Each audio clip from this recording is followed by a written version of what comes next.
Wait, where is my jewel? Am I ready? Yeah. That's a crisis. That's incredibly important. Chris, did you find it? I did not. No, I need to. There's a panic moment there, isn't there? He does. It's incredibly important. Absolutely, Yeah. absolutely. Right At least 4 to 5 times a day, I misplace my vape, by which I mean I put it down somewhere and then I can't find it for about 30 seconds, and every single one of those is an emergency. Is anybody marketing like a wallet chain for the jewel? I feel like that's a real comeback. I have thought of that. You know, there was a guy in college who showed me, he had a, because back then, I just smoked cigarettes, and at that time, especially in arts college, everybody's swapping cigarettes and lighters and stuff. And so he had like a retractable, like tension wire thing attached to his belt. Oh, I remember those. That he had his lighter on. Uh-huh. And the whole idea is like, that way, if I give you my lighter, I'm going to get it back. And at one level, I was like, that's fucking genius. Like, I'll never lose my lighter if I get one of those. And then the next level was like, you got a fucking Batman thing on your belt for a lighter, dude. I don't know. I'm like 20. I'll try to be cool. I don't know. It's a trade-off. Now, absolutely, I would take it. I would pay somebody to graft this to my mouth. But... Hey, cut all that. You saw the lighter on a retractable, belay, and you were just like, some enterprising individual could turn this into a business. I could capitalize off of this. Molly, we're going to make you sign an NDA for that one, actually, because we want to try to put some merch together, and that might be it. I think that was my idea. I think that might have been my idea. We've appropriated it now. This is being recorded. We'll discuss the percentages afterwards. This is going to be in a business lawyer's deposition. This is going to be a stenographer is going to have to go through this when we're trying to split up the $200 million market cap. Let's just get aggressive. Let's get lawyers. We should lawyer up for any just like little petty differences that we have. Yeah, it's 2021. We're suing all our haters in 2021. That's right. I think we should end more tweet battles with, you'll be hearing from my attorney. I gotta get an attorney. I'm just going to tag in Alan Dershowitz. Speaking of that, I got blocked by Buzz Patterson today. Oh, welcome. Yeah, I joined the club, and then very shortly thereafter, Carrie got blocked as well. And the reasoning was Buzz takes offense when you insinuate that he's named after Buzz Lightyear. So all you have to do is keep saying, like, I don't know, I'm pretty sure you're named after Buzz Lightyear, and you get blocked. So yeah, we'll probably need a lawyer for that. I feel like he's a litigious person. I looked recently. I have 0 people blocked. I don't know how you do it. I just started blocking a few months ago, like during the pandemic. I mostly just mute. No, I because it used to be like a point of pride. Like, there's nothing you could say to me that's gonna get under my skin. Like, whatever, you're not gonna win. I'm not mad. But like, fuck you. You don't get like, I don't know, because it's like work and pleasure for me. Like I'm always on my phone, and I have to be on my phone. It's like. It's almost like someone's like coming into your house where you're just laying in your bed, scrolling your phone, like hanging out with your friends, and be like, "Fuck you, you bitch!" Like, don't come in my house and say that. I'm in my bed. The most satisfying, though, I gotta say, and I did get this pleasure today when Buzz Patterson blocked me. You block him back. You're not gonna take a little look-see at what I'm saying. Exactly. We're done. Me and you. We're through. He's gonna check back up on you. He's concerned. Buzz, we could have had something. No pictures of Rolo for Buzz. Buzz, please. He's off. He's somewhere on his like libertarian property or whatever, and he's like, Shane. Switching to his alt to see. Yeah, I got blocked by him immediately. It was like the moment I found out about him, and I wish I had restrained myself a little bit, because I would have. Yeah, I missed out on a lot of good stuff, I think. Yeah. I'm just now finding out what a Buzz Patterson is, and I'm not liking what I'm seeing. Oh, he's an insane Trump reactionary guy. And I mean, we talked about him on an earlier episode, but his whole claim to fame is he was like the holder of the nuclear football under Clinton, and then he wrote a book. So your whole job was holding a briefcase? Big deal, Buzz.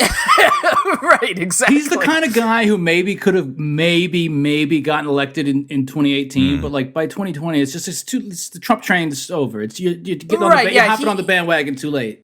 He ran and he lost miserably. And he's still around, and he's like, he's just engaging in every right wing online fucking culture war thing. I mean, the most yesterday, I think it was, he posted, it was like, oh, Ted Cruz can't go on a vacation. It's just like, really? Like, this is what you're staking your fucking, like, whole, like, culture war thing over? I don't know. Anyway. And also, like, any car dealership franchise owner at Mar-a-Lago has held the nuclear football for like a period of 4 years. It's not that big of a deal. Right. They're passing it around at cocktail parties. Yes. Right. You're a valet. Yeah. You're a valet for mutually assured destruction. Like, stop bragging about it, okay? I can't believe we lived.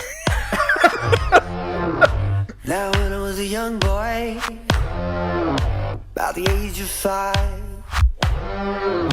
my teachers taught me I could be the greatest man alive. They told me I could change the world, be whatever I wanted to be. There was no one in the world like me. Every one of us was so unique. I'd not be an average man. No sir, I'd be no average man.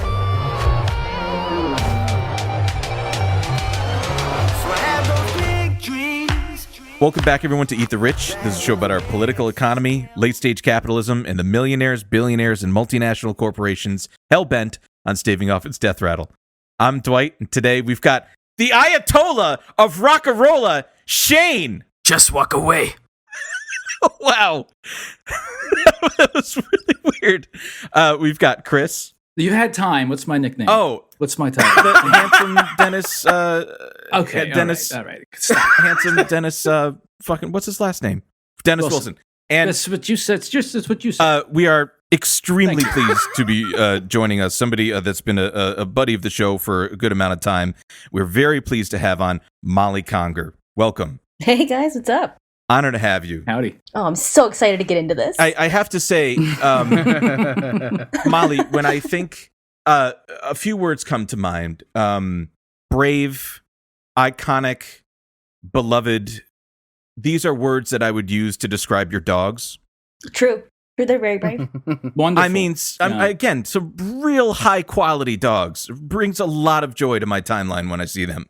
They are. I think they know. I do think they know. I've tried to explain to them like their metrics, like what kind of views they're bringing in, and I think they get it. I think they're into it. They're definitely posing. There's a little sparkle in the eye. They haven't become jaded by the limelight, though, I believe. No, but if I'm in the kitchen and I hold my phone up, they do jump into a certain alignment. Like they know they're about to star in a video. Yes. They get in that treat formation, and that is they trained me. It's fucked up. They've got it down. It's fucked up. But like it's specifically the phone. Like when I hold the phone up, I'm gonna make a video, and they're gonna get a treat. The mostly the reason that I wanted to bring them up is that this is going to be the last good thing that we discuss in this episode. Yeah, it's Right. downhill from here. Yeah, it's Fast. way downhill. Can you please tell us about the subject for this? Because I didn't realize like how fucking much of my life was going to be changed after looking into this guy. So please tell us about our dear subject. Yeah, when you asked me to pick a guy, I was kind of just fresh out of ideas. I didn't want to pick something that's like too close to my actual work. I didn't want to pick like an evil Nazi billionaire or like a Rob Monster type. Like that's the guy that's keeping all those Nazi websites online. His name's actually Rob Monster. I didn't want to be too obvious. I didn't want to be too much like work. And so I thought, I'm a supportive girlfriend. I'm going to pick my partner's nemesis. I think that's a cool and supportive thing for me to do. And so I thought, okay, all right, the Bitcoin billionaire who bought the Puerto Rican monastery, that's the guy. That's a bad guy. And I thought it was just going to be weird Bitcoin stuff. When I told you, I was like, this is my guy, this weird Bitcoin guy. That'll be fine. That'll be enough. And then the other day, I told Carrie, I was like, I don't know if he's evil enough. I don't know if it was a good choice. Can we make a whole episode out of this? And then I did a little Googling, and I did not expect all the lawsuits about raping teenage boys. Yeah, there's a lot. It sneaks up on you. There's a lot going on there. And, and for legal purposes, those lawsuits were dismissed, and he's never been criminally charged. But there were a lot of them. So, Brock Pierce. What an intro for him. Yeah. Where can we start with this guy? I mean, there's a bit of it had a bit of an iconic childhood. Yeah, I'm sure you probably don't know his name, dear listeners, but you do know his face. I guarantee you have all seen the young Brock Pierce. He was the star of some iconic 90s films, including The Mighty Ducks and D2, The Mighty Ducks 2. And, of course, First Kid, starring Sinbad. That's the one. Starring Sinbad. Yeah, Sinbad is the last good character you're going to hear about in this story. It does not get better from here. Did you guys know, I was trying to make a little timeline here. I was going to watch some of these movies, but I'm not getting Disney Plus for this shit. I'm sorry, I'm not doing it. But I watched a few clips of First Kid, and I thought he's like 9 in this, right? He's like 9 years old. He's 15 when they filmed that. No way. Was it really? Looks like a little. I saw that movie in the theater when I was a kid. I distinctly remember it. Not good. Yeah. And this presumably, coaxed him to dream about running for president at some point in the future, which that's true. Oddly enough, that's true. And what some cool facts about First Kid? The picture on the cover, that's not the White House. That's the Virginia State Capitol building. That's in Richmond. Which is commonly used as a replacement for the White House. Yeah, in television and movies and stuff. Yeah. Yeah, I pulled that. I was like, that doesn't look. That looks really familiar to me. And it was the last on-screen appearance of Sonny Bono, who I learned from Wikipedia today was a congressman. Yeah. Yes. Yeah. Yes, he very much was. He was like a conservative, though. Like, he was Republican, wasn't he? Who knew? He was a Republican, yeah. Who knew? There's just not enough room in my head for that. I'm going to forget tomorrow. I'll carry that with me to my grave. It's like Donald Trump being in Home Alone 2, Ugh. Sonny Bono did a cameo in First Kid. Jesus Christ. And that was his last, sorry, Sonny. That's the legacy. But back to our sweet boy, not so sweet. So First Kid was released in 96. He retired from acting shortly after that. He didn't act in much else that you would have seen or heard of. So he retired from acting at 17 and immediately co-founded a company called Digital Entertainment Network. I didn't know he was so old in First Kid. I didn't know that came so close to before founding the DEN, the Den company. Yeah, those were back to back. I don't know. He said in an interview that he had been acting since he was 3, and it wasn't something that he wanted for himself. It was something that his mom wanted for him, and he was just ready to get out. He retired from acting. He's a teenager. He's a child at this point. Right. And the company that they found, Digital Entertainment Network, I keep seeing it described as a early YouTube, like a proto YouTube, but it wasn't. That's the way he describes it. Yeah. To me, this is more of the spiritual predecessor of Quibi, because they were trying to make TV shows, short shows marketed at specific micro segments of the population. And they I guess that's what they told investors, that micro targeted populations, but because the only show they actually made, the only thing they actually poured all that money in, they made $50 million in venture capital. They made something called Chad's World that was basically a loose adaptation of their lives. So yes, this teenage Brock Pierce moved in with a 20-something-year-old guy and a guy in his late 30s who were dating each other. These two, adult gay men, and the three of them were living together in this mansion that they bought from Suge Knight. This is not. Yes. Yeah. I feel like I keep having to say, I'm not making this up. This part's not a joke. None of this is a joke. None of this will be a joke. So these 3 gay guys are living in this mansion that they bought from Suge Knight and making this show that is not about their lives. I'm doing finger quotes. It's not. It was about filmed in the mansion. It was about a teenage boy who moves in with his older gay brother and his brother's rich boyfriend. And I don't know how much of the show they ever actually made, but they spent millions of dollars making this show. And the boy that starred as the teenage star of the show later sued the 3 of them for drugging and repeatedly raping him. Oh. Eesh. Not great. Not a great situation. Not good. So when the allegations came out, this part gets confusing. And feel free to chime in here, team. They fled the country in May. Why did I write 2020? May of 2000. Yes. Because the chairman of the company, Mark Collins Rector, who is a convicted sex offender. Yes. He was convicted later on of trafficking underage boys for sex. They fled the country in May 2020 because Collins Rector believed that David Geffen was trying to have him killed. I didn't read that part. I know David Geffen was an investor. He was an investor in the company. He was an investor and an attendee of their sex parties. Yes, as were other famous Hollywood pedophiles. Bryan Singer was an investor and an attendee at the parties, as well as Gary Goddard, the producer. Both have had numerous allegations against them, some stemming from the same time period in the same parties. So they flee the country. One of the things I read that said, when they left the country, they packed up like all their tens of thousands of dollars worth of Louis Vuitton luggage, and they got on a plane not knowing where they would go. So they just took to the skies to escape David Geffen. Jesus Christ. And of course, I should say David Geffen is very litigious and has denied all of this and threatened repeatedly to sue people for repeating it. So allegedly parody. Allegedly, right, we don't right. know. None of this is true. David Geffen never threatened to murder this pedophile. Right, yeah, please. We already have the Church of Scientology on our asses, so please. I'll assert it. I mean, No. Yeah. right. Okay, fine, whatever. So the timing of when they chose to flee the country more closely aligns with Collins Rector being criminally indicted for raping boys. So probably maybe not the paranoid fantasy about David Geffen trying to destroy him. It was probably the criminal indictment. So they, all three of them, this is Chad. What is Chad's name? I'm sorry. I got notes on notes. Chad Shackley. Oh, right. Was Mark Collins Rector's boyfriend. So the three of them, they take to the skies and they land in a beautiful Spanish villa where they live together for several years before Interpol raids it and finds lots of child pornography and machetes and like weapons and just an insane cache of insane people stuff.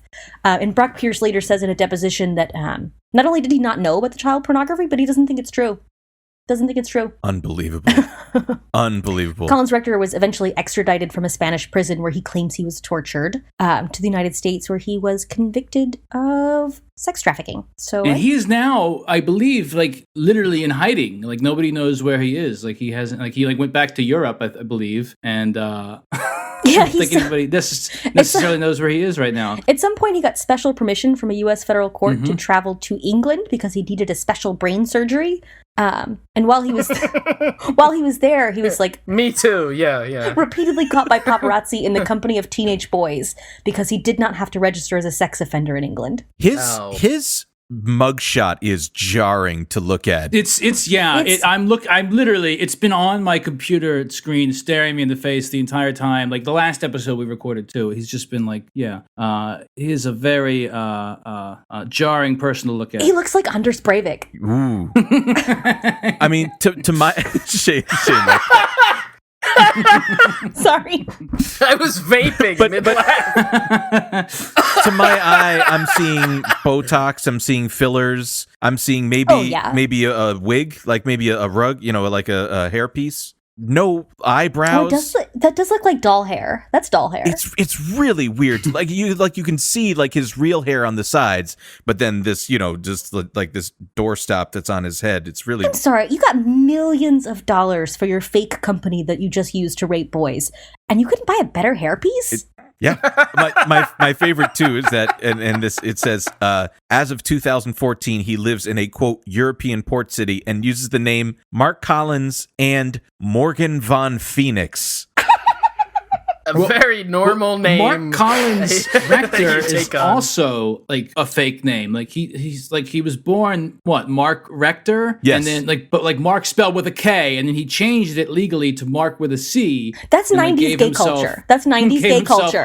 A hyphenated last name. But no, like when I first I literally never heard of this guy Brock Pierce until like you mentioned that you want to talk about him on the show, and the first thing I did, like I kind of do with like anybody that were like researching for the show, is like I went to YouTube to like look for interviews or like speeches or anything, just like to hear them like talk about themselves or like their ideas or what they do or whatever. So like when you go to YouTube and you type in Brock Pierce, like the first thing you get are his presidential campaign videos, which like are themselves very funny and which you might get into. And it's just we're gonna get like him walking around in like a field of wheat in like his like Crocodile Dundee hat or whatever, and like speaking in like like weird like TED talky like tech jargon about like America 2.0 and shit like that. But like, and so like after that, like I watched like he's got one of the top hits when you search for his name on YouTube is an interview I found called, and you probably watched it as well. I know I sent it to the Discord. It's called Brock Pierce, cryptocurrency billionaire in all caps, speaks his truth. What is he up to from here? And it was posted on July 4th of last year. And like what's notable about that is that it was the day before he announced his presidential candidacy. And so like once, like with that in mind, like once I started watching the video, it like immediately becomes very obvious that like this whole interview, like this is something that he himself produced and paid for, that like serves the purpose of like giving him the opportunity to forward his own narrative about like the sexual abuse allegations and stuff like that. And like, yeah, and like he describes it in a way as if like he had no idea and what was ever going on with Mark Collins Richter. And not only that, but like, you know, never once mentions the fact that like he fled to Spain with him and lived with him in, you know, out of the country for 2 years while he was a fugitive before they were all eventually arrested by Interpol. But like, so like the interview starts and she's like, yeah, you know, we're sitting here with Brock Pierce. He's a former child star and an activist and a philanthropist and like a Bitcoin genius and a billionaire. And like, you know, there were some sexual abuse allegations against you, but you know, you've denied any wrongdoing and you've never been charged with anything. And so like, it's really like obviously produced to like I said, forward his own narrative, like at a time when he was expecting like an influx of people to probably be looking him up on the internet. But man, like you were just describing, Molly, if you dig deeper, I mean, there is like, but like being associated with one famous pedophile is enough. And this guy, Mark Collins Richter, this is one of the guys that was like one of the main people profiled in the documentary, an Open Secret, about pedophilia in Hollywood. Like, this is, this and is they like weren't one just of the main associated. guys. They ran two companies together. They lived together for years, Right. in two different countries. Right. And then there's not only that, but like Bryan Singer makes an appearance. And then like I watched this entire interview, and man, like it's like in like the last minute of the interview, there is just an incredible reveal where she asks him the question about like, you've also been associated with Jeffrey Epstein. You've also been linked to Jeffrey Epstein. What was the connection there? Yeah, I was invited to speak at a conference called Mindshift. I was asked to speak on the future of money alongside Nobel Prize winners, the inventor of artificial intelligence. I mean, a really kind of impressive list of people. And at the time, I had never heard of Jeffrey Epstein, had no idea who he was. And had I known what I know now, I clearly would have never gone. I would have never spoken at that conference.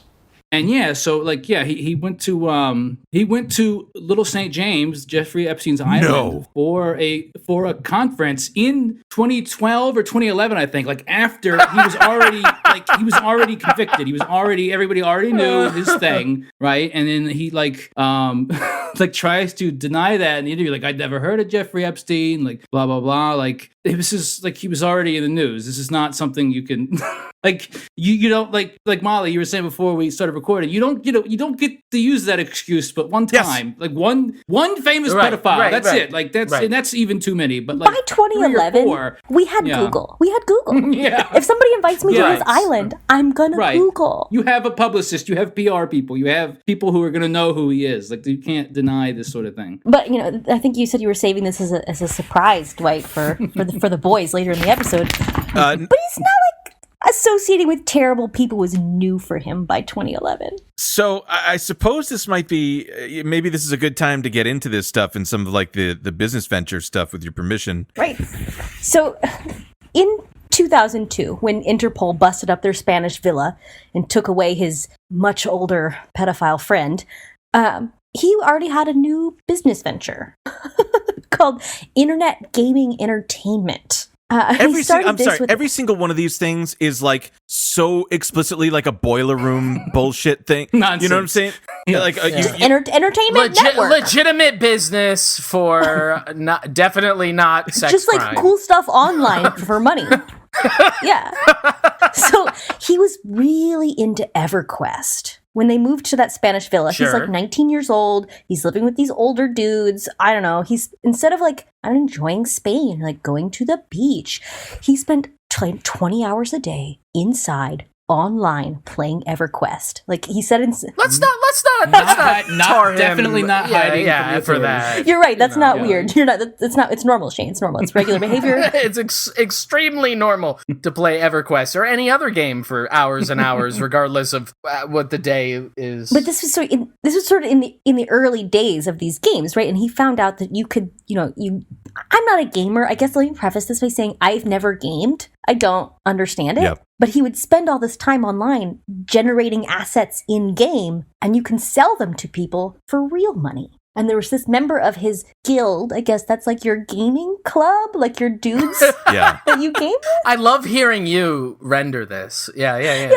Keep going, please. This guy from his gaming group, the leader of his gaming friends, was an 18-year-old Swiss boy who had found a way to monetize this. So he invited him to the villa, he flew him to Spain from Switzerland, and they negotiated monetizing this. And so it got kind of, it's insane. It's insane because it wasn't new. Like people were like grinding in Warcraft and then selling shit online for real money. That was happening already, but he found a way to turn it into like a business venture, and he made a lot of money doing this. It got to the point where they were outsourcing the actual gaming to a Chinese sweatshop. Yes. They were paying people in China 30 cents an hour to play World of Warcraft. And then, hold on, I have to read this part of the article. This is so insanely fucked up.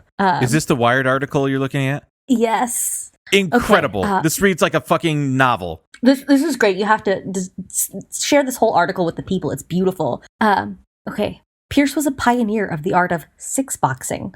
Hopping between half a dozen computers, he would run his dark elf and 5 little 3D helpers through dungeons designed to kick the ass of all but the best trained and best equipped player groups. He got so good that he could reliably kill the mushroom-headed Myconid Spore King, thus securing a regular supply of enchanted fungi tunics, which dropped from its corpse. The fuck? In MMO speak, Pierce was now single-handedly farming fungi tunics, acquiring them as a matter of routine. This coveted piece of armor sold for up to 50,000 Norathium platinum pieces, an amount of virtual money that took most players a full 150 hours to earn. That much virtual loot could cost $500 on eBay.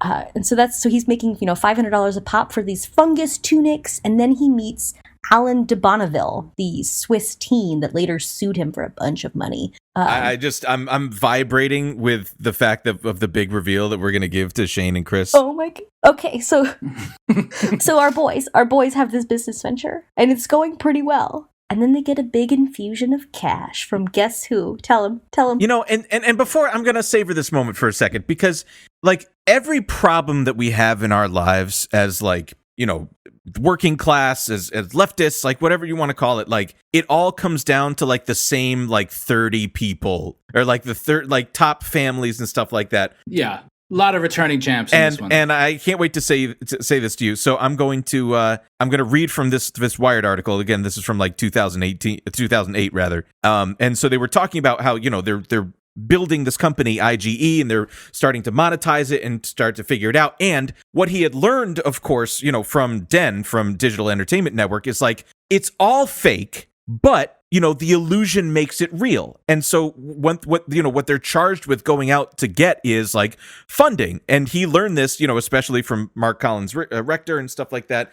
It's just all like .com douchebaggery, and like totally all of these things are totally fake, but it's like we're going to be monetizing, and we're going to be scaling, and we're going to be, series funding. So they had gone out to go get funding from the big boys and stuff like that, and even ended up with the ear of Goldman Sachs. And so it says here, in the months ahead, IGE hired more adults, a slew of VPs with decades of industry experience among them.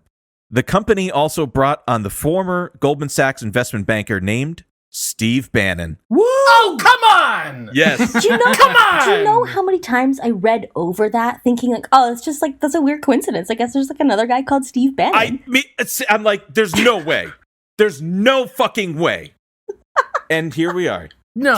Can you I'm sorry. Can you imagine for a second Steve Bannon wearing a fucking like Orvis jacket and like 17 pens, and like he looks like he's 3 shirts, collared shirts, sitting in the Spanish pedophile villa talking about World of Warcraft. Yes. sweating. He's like, yeah. He's like, so let me understand correctly that you need to make sure that, you know, like the same guy, like 20 years ago was like, so how many dollars per elf can we get? And then like 20 years later, he was just like, you know, I think this is the Crusades never ended. I know. I gotta say, I think contemporaneously to that, when was that? 2000. Early That was 2000s. like 2000. 2001? Yeah. That was when Steve Bannon was already making films that were about like the cyclic nature of civilizational collapse and like, you know, these hackneyed documentaries about like Western values being destroyed or whatever.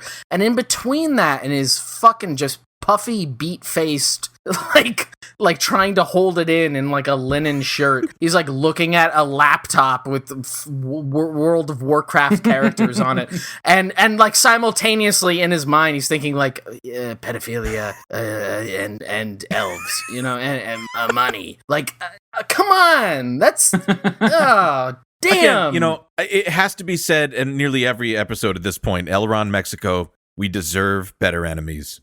I find myself often these days just sort of staring at this word salad of a reality. Just like the star of the mighty, Right, the star of the Mighty Libs. Ducks got $60 million from Goldman Sachs to play Warcraft with Steve Bannon? What are you saying? I have to flesh this out me. because there was another business partner in the IGE venture by the name of Yantis, and I have to read these two paragraphs just to understand. I'm sorry. That person's name is Yantis. It's yeah. Because then we're really approaching like a simulacrum. Fucking my mind Yes, is. this just is gonna a melt. Bond If villain. there's just another European named Yes. I'm Yantis, upset. it's just wandering in the fucking halls. But so of the just uber-rich. understand that this is like a business that's based off of like monetizing digital tunics. And so this is what it reads as here. It says, by spring 2005, Yantis was telling IGE affiliates that the company would be announcing limited licensing agreements permitting it to operate above board in at least 5 North American MMOs. Yantis himself, however, wouldn't be sticking around to see it happen. Pierce and Yantis had arrived at, as Pierce puts it, a, quote, difference of opinion, and in June, after months of negotiation, the terms of Yantis' exit were finalized. 22 monthly payments of $1 million each. This man was getting 22 mil for digital tunics, and then it says, Goldman Sachs started making visits, inspecting the Asian operations, and talking with Bannon and others about terms. Finally, on February 7th, 2006, the deal was inked. Goldman Sachs, together with a consortium of private funds, made a reported $60 million investment in the company. Part of the money was used to buy Pierce, Salyer, and IGE's general counsel, Randy Maslov, out of some of their stock in the company. Pierce walked away with $20 million and still retained the controlling share of a company that was doing more than $250 million in sales per year for selling fucking like 15-year-olds trying to get their mom to like get their mom's credit card and shit to like buy higher levels. I don't know what the fuck World of Warcraft did. You're a Okay. mage, or you're a Just you get play to a the lute next or part. some shit. Anyway. I'm upset. It's so this shit, like, what the fuck reason should we have? Like, this is some Gen X bullshit that on another level that I've never thought I could possibly see. It's completely fucking fake. And it's like the whole economy is fake. It's all everything Goldman Sachs does is fake and not real at all.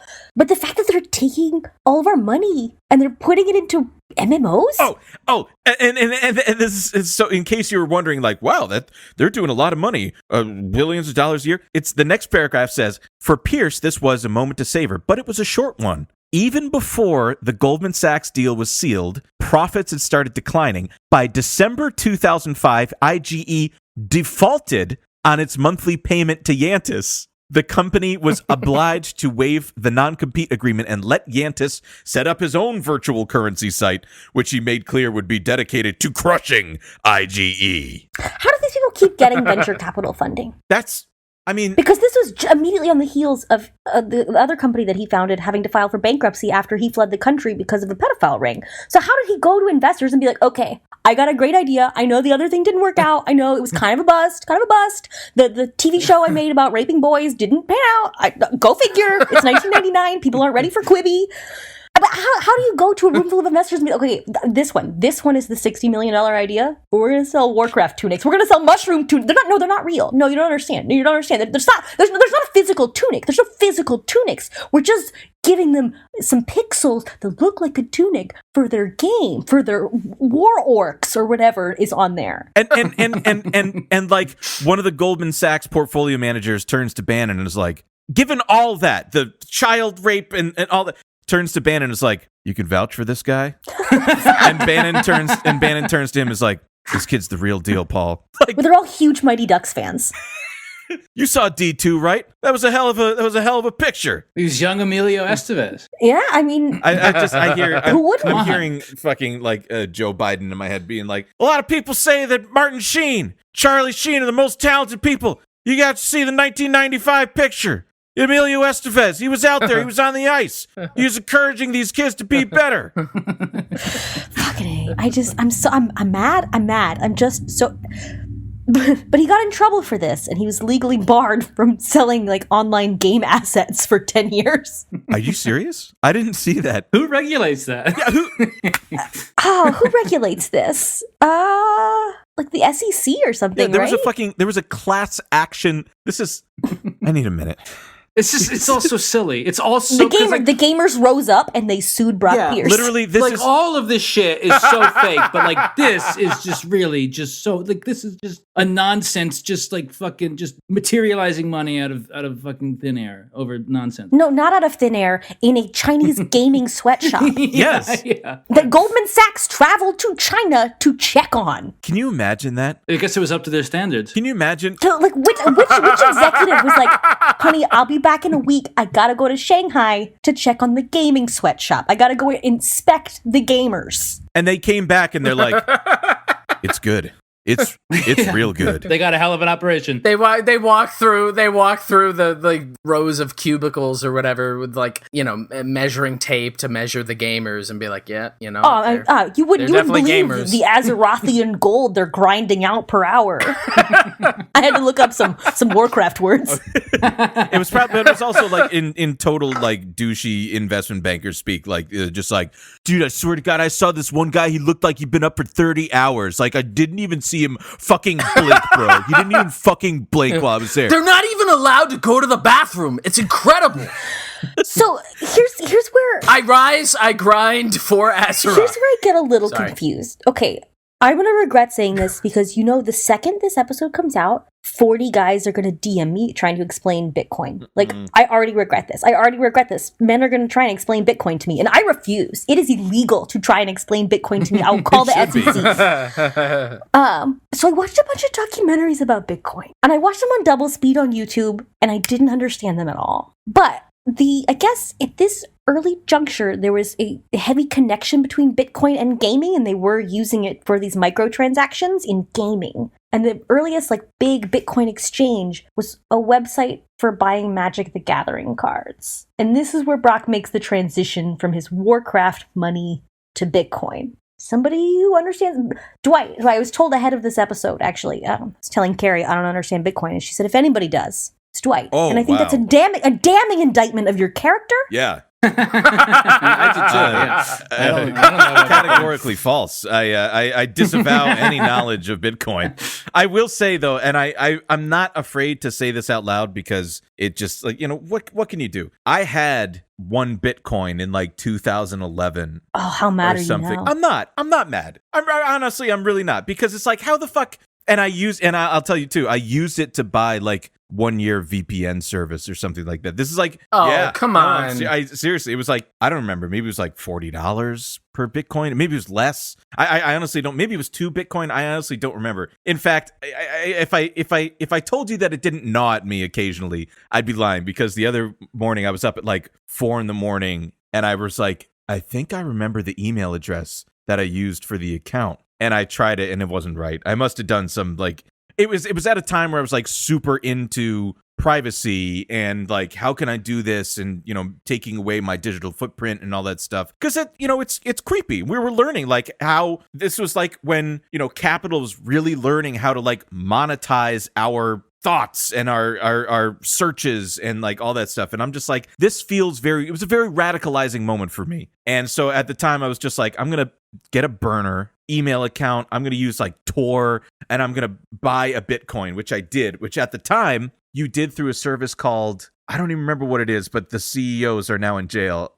And like, I'm serious. It used like, and because that's a common Bitcoin story. It's true because, and as we're learning from this in here with Brock Pierce and him being part of this thing, the Bitcoin Foundation, which had an ephemeral stay of just like 3 years, is they were talking about Mount Gox, which was that's Magic the Gathering online exchange. Is that what it is? That's what that stands for. Yeah. It was a website for buying Magic cards. Oh my! I was going to just in the light of what you were saying, Dwight. I thought I might share my brief experience with Bitcoin, but then I realized we just have to cut it. So oh no, we'll just move past it. You can infer what you will about what cryptocurrency. Good for you, man. Good for you. I just got it. No, I just got it. Yeah. I had Magic the Gathering cards, in case anybody is listening. Illicit Magic cards, like super rare Molly, ones. I did not. Yeah, I did not put ones. that together. That's what Mount Gox stood for. And I think that relationship forever taints the Bitcoin brand. Like Bitcoin guys are like Magic card guys because they came from the same place. Sorry, no offense to all you Magic guys. Not all Magic card guys became Bitcoin not guys. All Magic card guys. Right. Mount Gox, and for those that don't know, I mean, it's a pretty famous, problem. They went bust because they lost 750,000 Bitcoin of their customers' Bitcoin, which if I do the math, and the exchange rate today is $51,000 per Bitcoin. So if it's it's like hundreds of millions of dollars, billions of dollars. Here, I'll do it right now. It's 51. Let's call it 51,000. That's hang on. Let me see if I can put some commas in here. There, $38 billion. Because the problem with the Bitcoin is it's super secure if you keep all your passwords to yourself. But they weren't doing a good job of that. No. And it's just so funny too. Like there's that guy that's in like San Francisco or something like that, and he has 250 million, it's probably more now, worth of Bitcoin in a wallet that he can't remember the password. An encrypted hard drive. Yeah, and he has 2 more tries on the password, but he can't remember it. See, that's like what's that island with the buried pirate treasure with the infinite pit, and no matter how deep they dig in the pit, it just keeps going deeper, and they can't get the money out of it. It's like that, but digital. Jesus. The Oak Island money pit. I'm not familiar with that. I could see your eyes light up. Yeah, I know. I want to do that. I'm furiously Googling. I could use. Yeah, it's. I'm gonna hire Buzz Patterson to carry my Bitcoin around with. It's in Nova Scotia. It's like a pirate pit. I mean, for the record, like if we just like none of this would occur. Like I'm just like zooming out here. Like if we had like a strong state, a strong like social welfare, like we wouldn't even need to think about this shit. They'd be like, like literally right now, my eyes lit up at the thought of going and digging in the mud and dying for treasure. Like I think people have died. I don't want to do that. I want to just like go for a walk in the park and like, swim in the summertime. Like none like but here we are being like every one of my problems would be solved if I had wild riches. It's just like so funny that this is the kind of things that consume us, which I guarantee if we had like a minimum standard of living for us, we wouldn't even think like this. Like we just wouldn't even occur to it. Well, no. Right. I mean, the whole cryptocurrency culture is get rich quick nonsense, right? I mean, it's all predicated. Similarly, like a few weeks ago when the Wall Street Bets thing was happening and it was, purported, and we talked about this, like, oh, this is like populist revolt or whatever. No, it's just like a bunch of rich guys who like have this thing and then it kind of spreads out in the ether. And then other people get involved, and it is essentially the best argument for cryptocurrency that I've ever seen is that it is a more accurate rendering of the nonsense abstraction that is the concept of currency to begin with, which is that currency is supposed to stand in for a value of something, and then when you remove whatever that relationship is, right, like a pound of.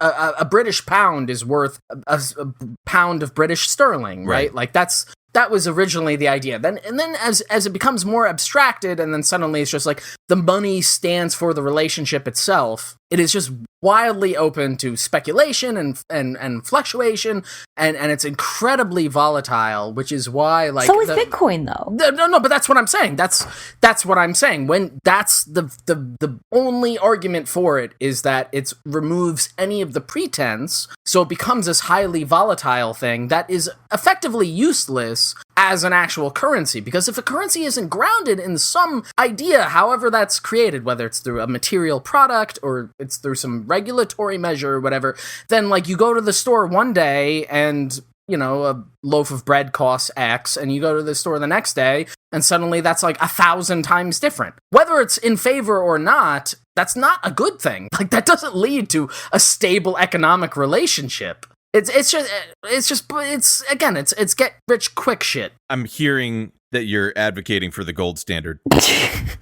Oh, buddy, if you knew the things I advocated for, we wouldn't be doing the show together. I just can't think too hard about money at all. No, and we shouldn't have just to. Just devolving. We shouldn't have to.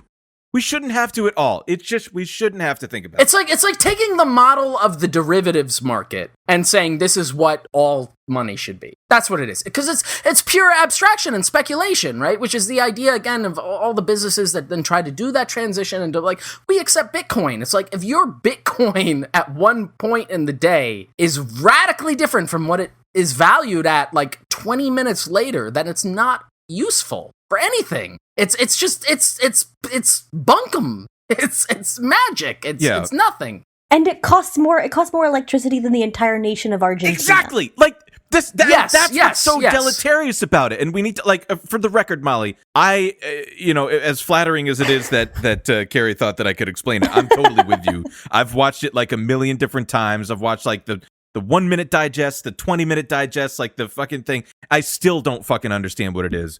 I watched a 1 hour documentary. No, it's too much. I mean, I read articles, and I think it's one of those things where it's like people love explaining it and they love pretending like they get it. It's the fucking emperor's new clothes, bitch. It's just the emperor's new currency. Everyone's pretending they get it. It's a cool guy. I'm a cool guy. I got it on the ground floor. I'm a billionaire now. You couldn't explain to me where that money came from or how it exists. You don't know. Nobody knows. They're all lying. Liars. I mean, I can dig like the part of it where it's like, it's decentralized, because that, the implication is that, it can be, but yeah, exactly. But what happens is now you have like a handful of dudes that have like billions of these things or whatever. And it is centralized and it is like stochastic and weird. And there's no function for it except for like literally if Elon Musk. Don't you speak that evil into this world. Don't speak that evil into this world. If he can take $1.5 billion of investors' money and buy it to like drive up the price. He fucking did it in front of all of us, dude. He did it in front of all of us, and it worked. There's no rules. There's no fucking rules. It's so stupid. It's so stupid. Tesla doesn't even make fucking money except for the goddamn, carbon credits or whatever that it sells to other car manufacturers because it has 100%. Hey, exploding all those rockets creates jobs, Dwight. That's right. That's right. You think those exploding rockets build themselves? Where would ex-Nazis go if not to develop rockets that explode? I'm a strong believer in Operation Paperclip. I'm just so mad about Bitcoin. Its only utility is for buying drugs, which we should just legalize anyway, so I can buy them with regular cash. Exactly. So yes. I think we solved the Bitcoin problem. Just legalize drugs. I think this is a pretty good segue to the New York Times article, which I'm dying to talk about our good friend Brock Pierce from 2018. Our boy. Get back to our boy. So, just some context here. Yeah, please. This was February of 2018, the month before he headlined an event in Puerto Rico called Crypto Rico. Fuck. And in March of 2018, this was 6 months after Hurricane Maria. Mm-hmm. Most of the island still didn't have power, still didn't have water. People had tarps for roofs. Kids couldn't go to school. Farms were destroyed. And they flew in all of these American investors to talk about the sick tax breaks they could get if they pretended to live in Puerto Rico. Yes. And lived off Bitcoin. Yes. This sick man, this New York Times profile is insane. Like, I don't know who Nellie Bowles is or what else she has written, but this is insane to me. It is. I honestly, when I read this, it destroyed me. Like it destroyed me, especially just like thinking about what a kind of like colonial proving ground Puerto Rico has always been, and something that I'll never get tired of saying is like at one point the United States government sterilized 1/3 of Puerto Rican women of childbearing ability. And people might think that you're talking about like a point in the distant colonial past. In the 1960s. Yes. 1/3 of Puerto Rican women of childbearing age had been sterilized by the U.S. government, and not all of them with their consent. No, exactly. That's a genocide. I mean, by the UN accepted definition of genocide, that is a genocide. I think I remember that it was like so common that they just called it like La Operación. La Operación. Yeah. Incredible to me. So, but what's so funny as well is how this article opens, which is, again, it's like they're doing it in front of our faces. And this is what it says. It starts off as saying, they call what they are building Puertopia. But then someone told them, apparently in all seriousness, that it translates to, quote, eternal boy playground in Latin. Oh, no. Oh, no.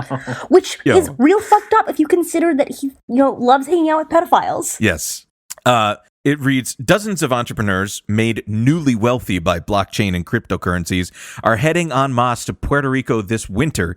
They're selling their homes and cars in California and establishing residency on the Caribbean island in hopes of avoiding what they see as onerous state and federal taxes on their growing fortunes, some of which now reach into the billions of dollars. And these men, because they're almost exclusively men, have a plan for what to do with their wealth. They want to build a crypto utopia, a new city where the money is virtual and the contracts are all public, to show the rest of the world what a crypto future could look like. Blockchain, a digital ledger of who fucking cares, has the potential to reinvent society, and Puertopians want to prove it. I want to read some of this. I mean, we can give the synopsis. Like the part about him kissing the old man's feet. Wait. Okay. Yeah, let's just start there.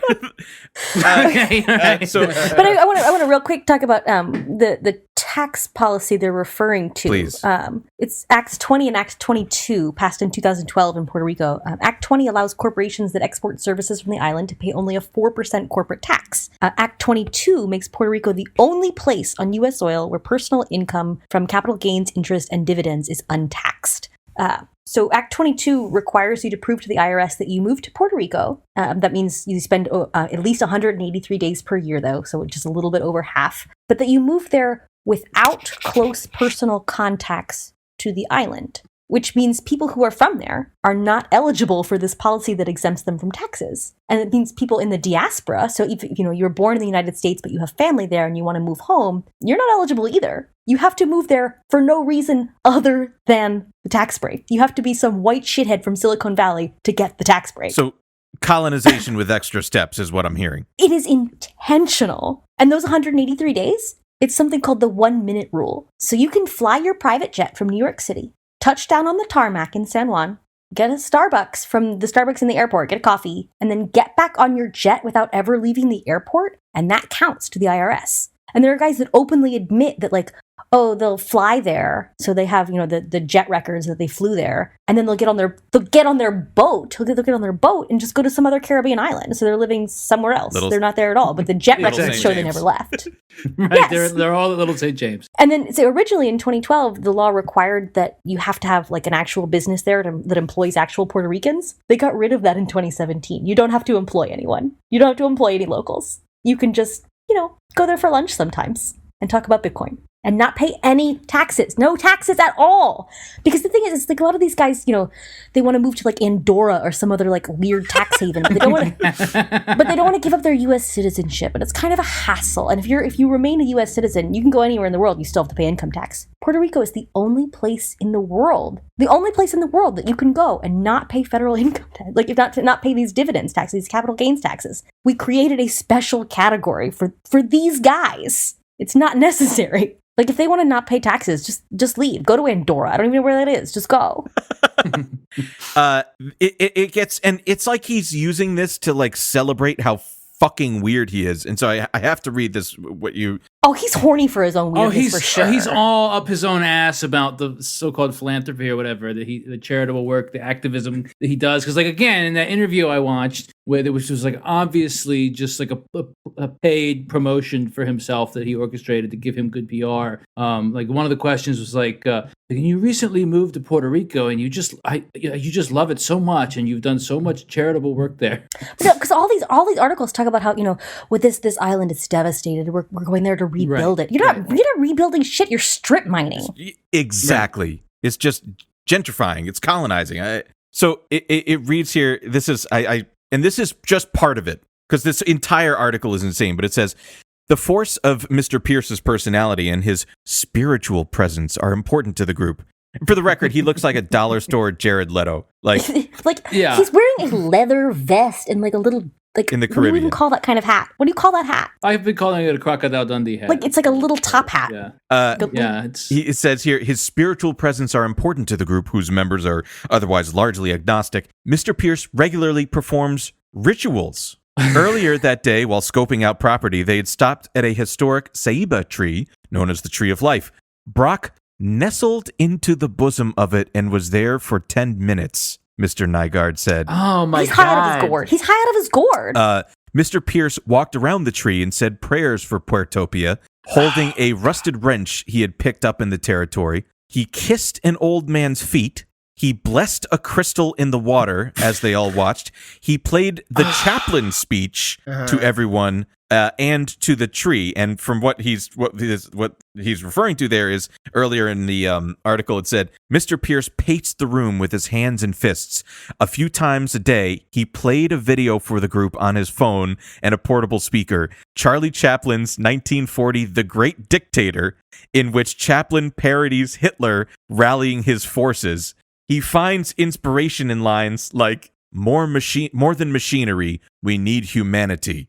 It is a good speech. So I wonder if it would surprise you to know that a month or so after this New York Times article was written, there was a Wired article about a cryptocurrency event in New York that was organized by Brock Pierce's personal assistant, where everyone was drugged without their consent. Excuse me? So all the attendees, the food was laced with like a shit ton of weed, and they didn't tell the people who were there. People had to cancel their own talks because they were so high they couldn't stand up. What the fuck? Yeah. Anyway, for legal purposes, there's no proof that Brock Pierce organized it himself, but it was organized by his personal assistant. Unbelievable. I like this. I like this here. It says, later on at a dinner in a nearby restaurant, the group ordered platters of octopus arms, fried cheese, ceviche, and rum cocktails. They began debating whether to buy Puerto Rico's Roosevelt Roads Naval Station, which measures 9,000 acres and has 2 deepwater ports and an adjacent airport. The only hitch? It's a Superfund cleanup site. Mr. Pierce had fallen asleep by then, his hat tilted down and arms crossed. He gets 2 hours of sleep many nights, often on a firm grounding mat to stay in contact with Earth's electric energy. What? That's normal. Strong Jack Dorsey energy here. But at the end, and again, and I like that the New York Times article pointed this out. It says, all across San Juan, many locals are trying to figure out what to do with the crypto arrivals. Some are open to the new wave as a welcome infusion of investment and ideas. We're open for crypto business, said Erica Medina Vecchini, the chief business development officer for the Department of Economic Development and Commerce, in an interview in her office. She said her office was starting an ad campaign aimed at the new crypto expat boom with the tagline, Paradise Performs. If that's not like the most fucking veiled, terrifying colonization thing. Anyway, others worry about the islands being used for an experiment and talked about crypto colonialism. At a house party in San Juan, Richard Lopez, 32, who runs a pizza restaurant, Estella in the town of Arecibo said, I think it's great. Lure them in with taxes and they'll spend money. That's not how it works. It's not how it works. Andrea Satz, 33, who grew up in Old San Juan and works for the Conservation Trust of Puerto Rico, disagreed. We are the tax playground for the rich. We're the test case for anyone who wants to experiment. Outsiders get tax exemptions and locals can't get permits. Mr. Lopez said the territory needed something to jumpstart the economy. We have to find a new way, he said. Sure, then Bitcoin. Why not? Miss Satz said, throwing up her hands. And Mr. Lopez said he and a childhood friend, Rafael Perez, were trying to set up a Bitcoin mine in their hometown, but electricity had been inconsistent, and mining even a single Bitcoin takes a lot of power, he said. Like, you can't stop thinking about every second you read this article. Think about this was 6 months after Hurricane Maria. It was another 6 months before the island had full electricity again. At this point, in this like February, March 2018 timeframe, they were still telling people the death toll from the hurricane, it was only 64 people. Yes. It was over 3,000. One university study on excess death puts it closer to 8,000. It's debated.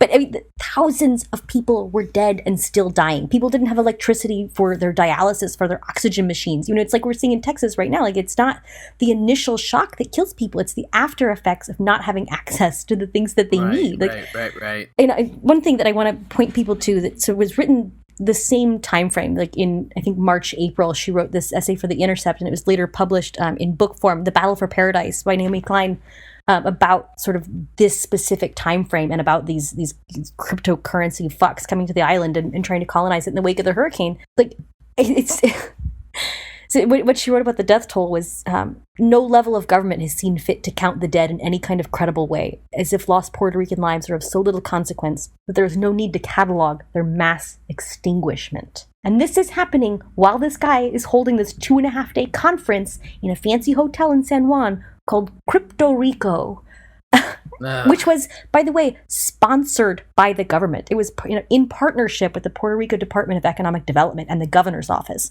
Ricardo Rosselló spoke at the conference, who later resigned in disgrace because he's just a huge piece of shit. He really is. Oh, just the fucking worst.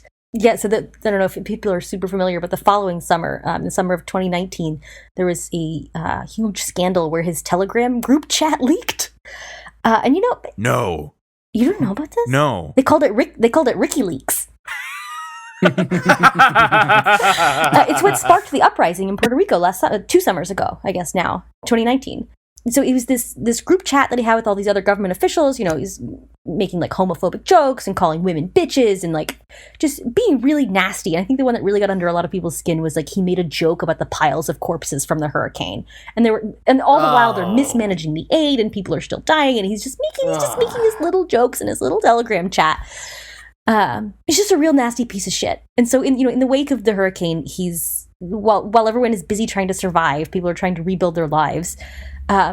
He's selling off the island. You know, he's changing these rules so these crypto fucks get even bigger tax breaks. He's privatizing education, closing schools, closing hospitals, and nobody can do anything about it because they're busy trying to live, or they don't even have access to the internet or TV to know that it's happening. Yes.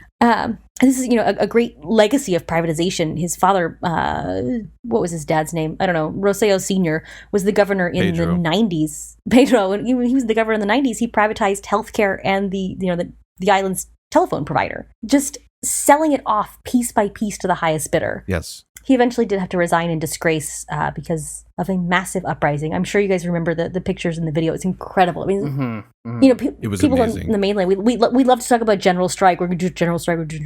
We don't have the organization for it. The reason that Puerto Ricans were able to rise up and have a real general strike, they've got 1 million people out and they shut down the highway to San Juan.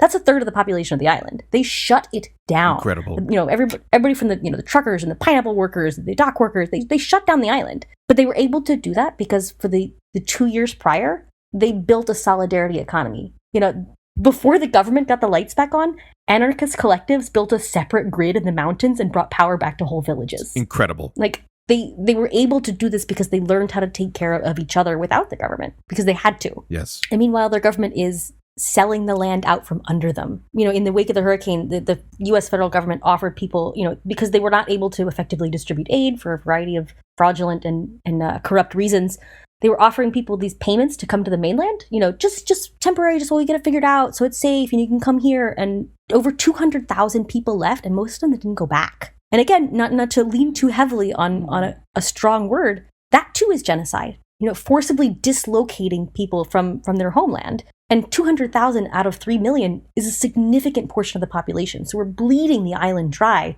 Meanwhile, people like Brock Pierce are moving there and buying up ancient monasteries. Yes. Oh my God, did you see the pictures of the interior of that hotel? It's this neon nightmare hellscape where he's just, like, I guess, like doing peyote, allegedly parody. I don't know that for a fact, but he's just like fucking doing peyote and like dipping crystals in the ocean and selling Bitcoin in this 400-year-old monastery. next to the governor's mansion. If we have to, like, you know, zoom out and try to make sense of this. Sorry. No, I mean, like, what function does this guy serve in, like, what are the factors that allows a guy like this to inhabit the life that he is? I mean, he can't do this without, like, you know, the ascendance of Bitcoin and the need to, like, try to find, like, another way to participate in an economy because, like, you know, there is no way for us to have a, you know, a stable or otherwise dignified existence without, like, you know, our relationship to employers under capitalism. I bet he makes more money than I do just off Mighty Ducks radios. He can figure it out. Right. A guy like this shouldn't be able to exist the way that he is. Like, it's what he's doing in Puerto Rico it's funny to me because it's like he was taught from his experience with DEN, with Digital Entertainment Network, that, like, it does not need to be real, and the illusion is as important, and that hasn't changed.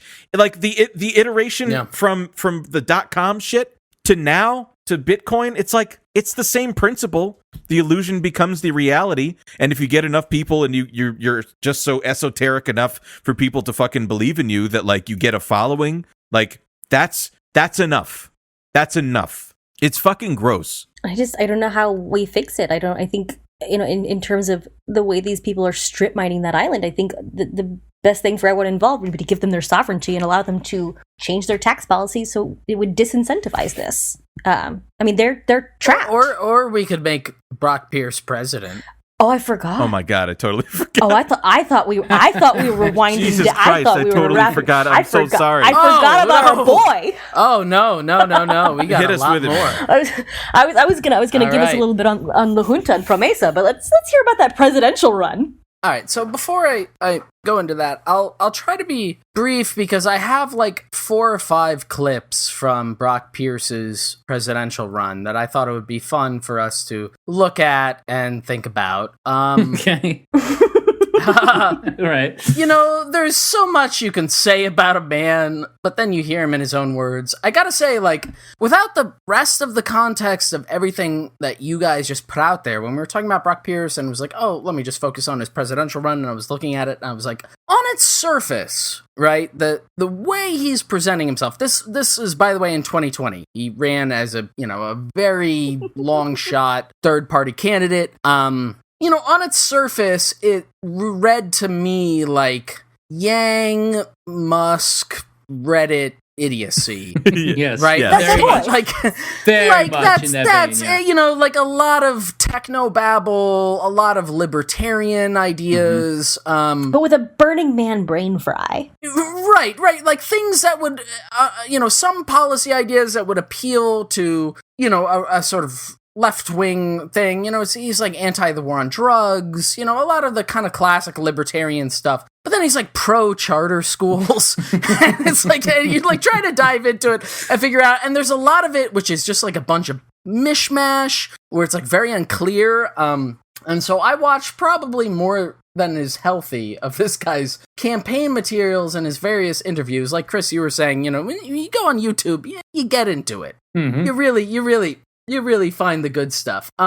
Before I start showing these, I also have to say, after watching, many of these videos, including a 3-hour debate he did with a bunch of other third-party candidates, like, the lack of charisma is so, like, foregrounded, right? The best way I could think of it, this is the most generous read. So you guys ever watch The Kids in the Hall? Yeah, totally. Bruce McCulloch? Yeah. When he would do Cabbage Head, and he'd be like, I'm Cabbage Head. Like, that's what this guy sounds like. Having basically had a 25-year interim between the last time I saw him, which was like in D2, until now.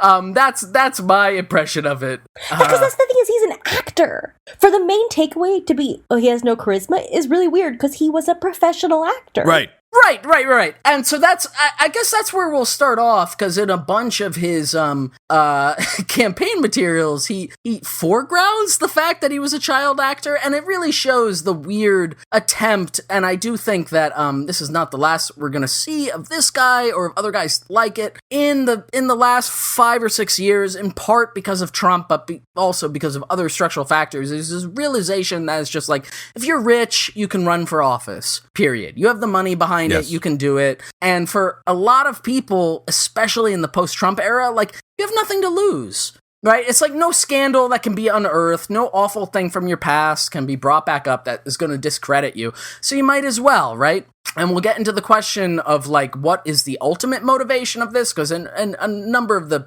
campaign materials that Brock Pierce put out, it was very clear that, like, his goal wasn't to win. I don't think he was, like, so delusional that he thought he might win, because he didn't even start running until the summer, until July of 2020. July 4th. Is when he, there you go. That's when he got, like, the legal, like, you know, he registered the thing or whatever, and I was looking through, and it was going through, you know, like a lot of other third-party candidates. He's trying to, like, get his name on the ballot. The first, like, big announcement one that I could see where he was, like, you know, he was, like, did a press conference of, like, I'm announcing I'm running for president, is not until September of 2020, and he does it in his home state of Minnesota. So I'm gonna share screen, and hopefully I do this correct. Is this, do we see this? What a fucking dork. Look at his stupid hat. Look It's at like his a Pokemon. It's like a Pokemon trainer hat. Yeah. It's huge. It's Wait, I think it might be a regular hat, and he just has a really little head.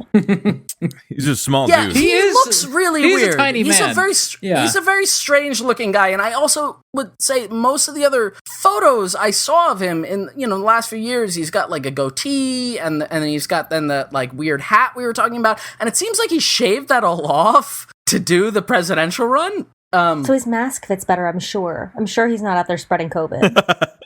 So here's his, like, announcement bid that he's running for president. And notice, like, he's in Minnesota, which I guess is where he's from. And so he's talking about, you know, growing up in Minnesota, whatever, like, very generic platitudes. Notice the turn that happens here. And also, you know, having had a chance to grow up as a performer. That's his voice? As an actor.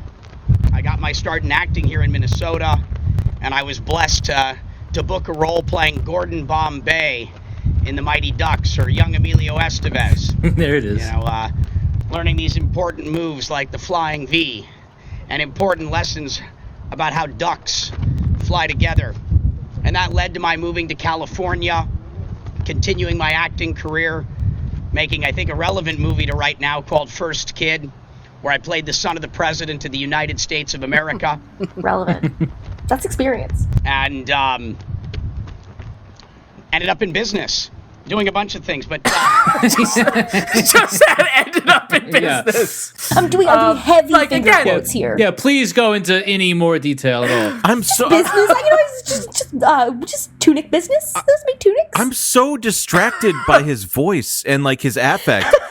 Yeah, no, his voice is dog shit. I love his Ash Ketchum hat, man. I really like it. Oh, wait, I have, like, 3 more No, hours. I of love it, how so he's let's, like doing these Mighty Ducks drops, and then he like pauses for like, yeah, you guys get it? I was in the Mighty yeah. Ducks. You remember I was in the Mighty Like, Ducks? nah, dude. I talk like this now. Like I think of the age where that was a movie that we saw and cared about in the 90s. Yeah.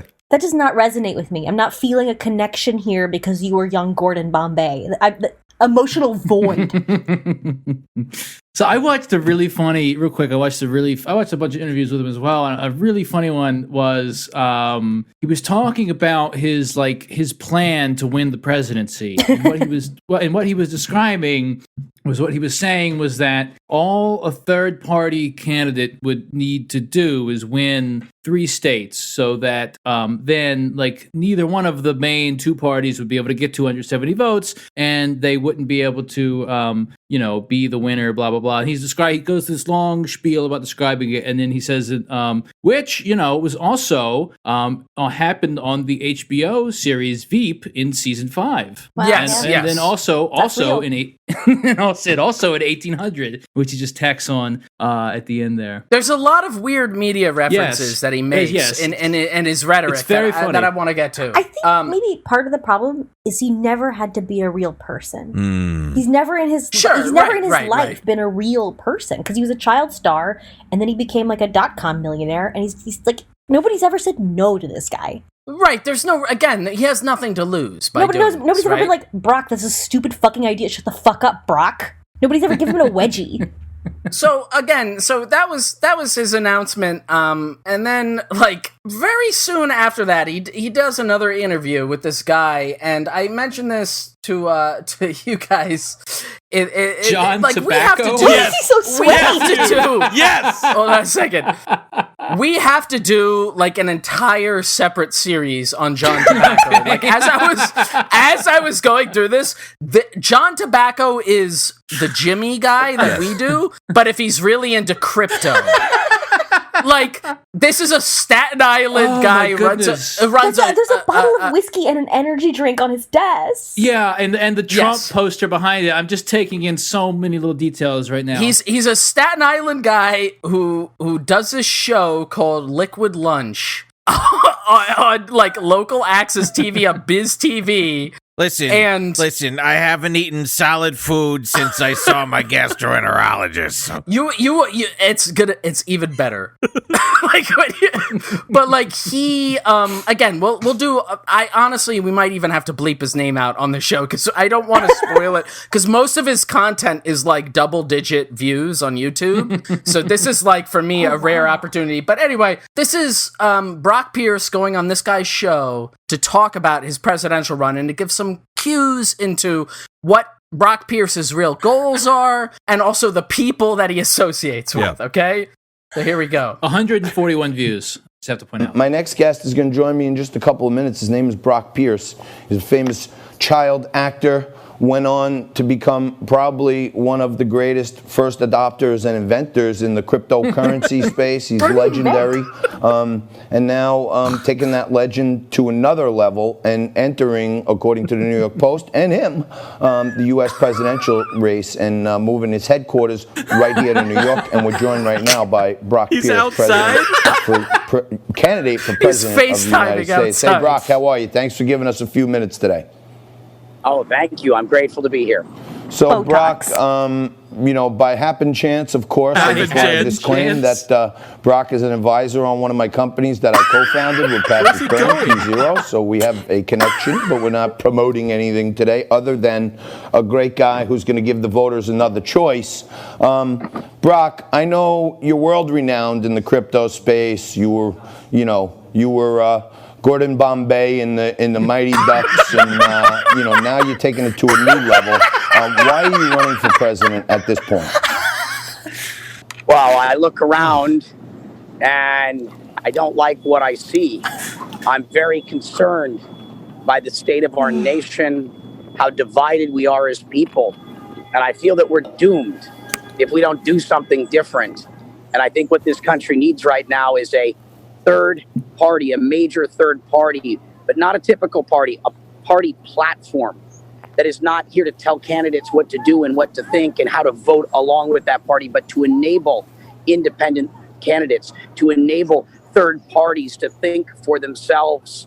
And so I'm committed to building that third party platform in 2022, committed to running 100 candidates up and down the ticket, local, state, federal, starting with my running for president of the United States right now. So do you think your campaign, because I heard you this morning on WABC, great interview with Bernie and Sid, I heard you talking about, you want health care for all, but nobody knows better than you how technology can eliminate a whole bunch of inefficiencies in our government, but you also want some kind of value-based immigration where our country has borders. So you're a little of each. You have some Trump policies and you have some Democrat policies. Do you think you can get this thing going to a point where somebody can run down the middle and win? I think that is the answer. I mean, that's where that's where the unity lies. I think we need to rise above partisan politics, and we have to find a path forward together. And as you stated, technology artificial intelligence, automation, robotics. Just saying shit. Technology is taking our jobs. Yeah. I'll stop it there. I'm excited to see how blockchain is going to solve healthcare. I mean, again, at another time, we're gonna do a deep dive into John Tobacco. I'm already looking at his Twitter account. Yeah, I already followed him it's already. incredible. Yeah. I'm hesitant about spoiling it for everybody because this video has 140 it's so views. good. Like already by us playing it, it's gonna have more views. But anyway, I mean, the great reveal there is at the beginning where he's like, yeah, Brock, by happenstance, me and yous, we have a business relationship. You's an advisor on my crypto things. Like, all of this guy's channel, by the way, is shit that it's like, Nancy Pelosi wants to eliminate gender. And also, like, Bitcoin is going to be $100,000 in 2021. It's just, like, incredible. But that's, like, obviously, it's like this weird positioning because he's running as an independent and it's this, stupid, again, Reddit, like, centrist, enlightened idea. Yeah, it's all based in, like, this sort of claim that, like, by being, like what he calls a centrist, it's like he's sort of, like, claiming a lack of ideology, right? And, like, saying that, like, he's, like, he's for common sense or whatever. Like, right. And again, what's the way that he talks about these things, it's in such abstract language that, at first glance, if you're watching it, you'll be like, oh, that sounds good. Like, obviously, I don't like the war on drugs, or I don't like this, irrational foreign policy or whatever, but it's very clearly has another ideological motivation. And it obviously reminds me of something, Shane, that you brought up a long time ago, which I think was from Evgeny Morozov about technological solutionism. Yes. As if like throw more technology at things, but obviously in the function of our economy, it's just like stop allowing workers to do things, and let's just consolidate power underneath capital and shit. But again, he's not even thinking about it that much because it's just like, I'm rich. What the fuck else can I do? Hey, I'm Gordon Bombay, and I'm running as a third party. I guess eventually you run out of stuff to spend money on, right? So you just make a PAC and you fill it with your own money. He was largely self-funded, this campaign. Yes. It's just a hobby, Some people garden. He already played all the World of Warcraft a man can play. To the point of techno-solutionism, I think it's a good one because, like, especially, like, when you listen to someone like Musk or Yang, these kind of, like, public figures that are quasi-political entrepreneurs, like, trying to run for shit or whatever. Like, as it is, they're already making all of these weird jumps and conflations by being like, because I'm a Silicon Valley entrepreneur, I understand how, like, robotics are gonna work in the future. And, like, it's even funnier when a guy like Brock Pierce, who, again, the listener might not be able to see this, but I believe he's in front of the old City Hall building in downtown Manhattan. He's just, like, FaceTiming, and he's going on about, like, AI and robotics, and this is, like, a common trend, you just, like, throw out buzzwords about whatever. In terms of his actual policies, I thought this one would be interesting to look at. This is from his actual website. This is him, like, when you go to his website, you go to, like, policy proposals. There's the classic libertarian combination of, like, socially liberal stuff, like anti, the war on drugs, pro-choice kind of stuff. And then you go into what is actually proposed on an economic level. And so this is like his explanation of his economic platform right here. Imagine you rented a house for a year, but then sold the house to someone else and spent the money on yourself. That would be illegal, of course. But that's essentially what our government has been doing now for decades. We can do better. Many Americans are continuing to be forced into debt as a result of unfair lending practices, poor economic policies, and a rising wealth divide. We can do better. Our government has not only been fiscally irresponsible, it's been robbing our future generations. We can do better. Meaningless. Okay, yeah, not only meaningless, but no... This man wants to talk about illegal lending practices that are robbing children of their future while colonizing Puerto Rico. Yes. The reason those policies are in place that allow him to live the way that he does is because of an illegal set of lending practices that bankrupted the island. I mean, there's also the weird, and this is like another kind of classic, like, libertarian, rationalist, whatever move, is to conflate. In that clip, he talks about, like, he starts off with, like, the national debt. right? And this like weird hypothetical of like, what if you bought a house? No, what if or you rented a house and then you sold it? And then he says like, people are drowning in debt. And so, hey, if I'm in debt, which statistically is likely, I would hear that and be like, oh, he wants to fix the debt. And then it turns into the national debt. And then it turns into this whole thing about like fiscal responsibility. But you see what I mean? It makes the move from trying to conflate the idea that like you having a mortgage or you having student debt or medical debt or whatever is the same as the country's deficit spending. America is like a big family and the president is our dad. Right.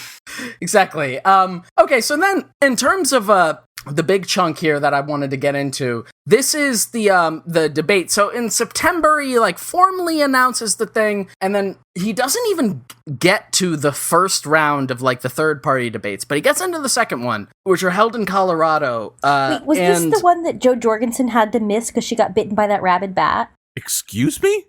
What? What? I vaguely remember this, but I mean, she's not in the debate, so I can only assume Yeah, yes. she had to miss a bunch of campaign events to get rabies shots. No. That's right. Yeah. Just fucking Mad Libs reality. Continue. Yes. Okay, so in this debate, it's him, it's Gloria La Riva of the PSL, Howie Hawkins of the Green Party, Brian Carroll of the American Solidarity Party, which I didn't even know about until I just found this, but they're like a Christian social democrat party, which are actually quite common in Europe, but of course are totally marginal here. And then Don Blankenship of the Constitution Party, running for president. And so, again, this is 3 hours long. I watched all of it. I don't recommend that you do. Did you watch it at regular speed? Yes. That's psychotic. Yes. And all I can say is that the openers, like, just moving through chronologically through the debate. In the opener, Brock Pierce quotes V for Vendetta without stating it, but like in his opening statement, he does that move that's at least in the film, where he's like, if you see what I see, if you feel what I feel. Christ. It's like again, these like media references that are obviously the main informants of whatever concept of ideology has. So I don't want to play that because that's quite boring, but just because of Don Blankenship, a callback to the early, one of the very first episodes we did, maybe like second or third, the Coal Baron, we have to watch Don Blankenship's opening statement. Oh, yeah, I forgot he killed all those people, being a bad coal guy. Did. Yeah. God, right. He did. Yeah. But just, no remorse. like, again, as I was watching this, Brock Pierce, no affect. Don Blankenship, just like, I'm 100%, like, on, I'm fully stimulated. So here's his opening statement. I am Don Blankenship, the Constitution Party candidate for president, and again, I really appreciate that they're having this debate and the Organization for Fair Elections. What I'd like to do first is propose to Joe Biden that I will pay his son Hunter $1 million if he will debate me personally on national television. No. In the interest of the American public hearing the truth, and in the interest of establishing that third-party candidates should be listened to. I will do the same thing on behalf of, or with Donald Trump, and I will offer him the opportunity to interrupt me as many times as he would like, and to have an opportunity to have twice the time in closing and opening that I have. The thing that this country needs more than anything else is to return to the principles that made it great to begin with. Okay, all right, that's all you need to hear. Unbelievable. But just the fact that his opening bid is to challenge Hunter Biden for $1 million. Also, really loved. I would love to watch that debate. Same. Yeah, of course. So anyway, so then throughout the rest of the debate, right, like, the most of the questions that are asked and the way that Brock Pierce handles them, it's like classic kind of libertarian stuff with some, canned lines. Again, to an untrained eye, when they talk about war, he talks about like the withdrawal of American troops or whatever from Afghanistan and a variety of other places on the world. I'm sorry, what does he know about the Forever War? When that started, he was living in a Spanish villa with an elderly pedophile. Yeah, again, I mean, it's nonsense kind of positions, but they're like the baseline rational ones. he had one funny bit where he's like talking about like voting on your phone, and that comes up later, like the idea of like you should be able to vote with blockchain technology. It's the most secure technology available, Shane. The blockchain, you can't hack it, except for all the times it did get hacked. At one point, he says that technology is the largest issue we face, which just I'm facing it. As a quote on its own is great. The really funny, weird stuff. The reason why I'm not playing all of that is because a lot of it is just like very boring and not entertaining. But the really funny, weird stuff starts to crop up in the first after the first hour. So this is a really realistic wax figure of him, though.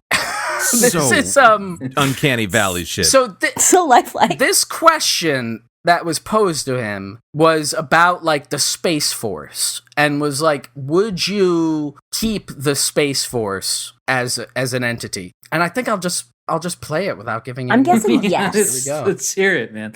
Treaty to share space, but to bring other parties to the table, I think it's important that we have that first mover advantage, and we have very real issues. The threat of a potential asteroid. With all the satellites being put in space, what are the policies by which we allow them to get there? When those things crash and create debris, that creates very real issues for us. And so we're going to need to develop something. I don't want to compare to the United Nations. I want to compare something more to the Federation from Star Trek. But whatever it is, we're going to have to find some sort of treaty to work together in space. We know at this point, whether it be our nuclear proliferation treaties in the U.S., on planet Earth, we need these types of things, and they're going to be even more important as we enter the space age. The last question, I think, was if our assets in space were attacked, would this be a cause for war? God, please help us that this does not happen. And I think one of your earlier questions is, do we have weapons in space? And we do already. They're known as the rods of God. Okay, just... What? Wait. Moving on. No further context. First of all, the Federation is just space UN. So if he's saying we need the UN but for space, like, are you positing the existence of other sentient life forms out there that we can form diplomatic alliances with? Like, what are you talking about?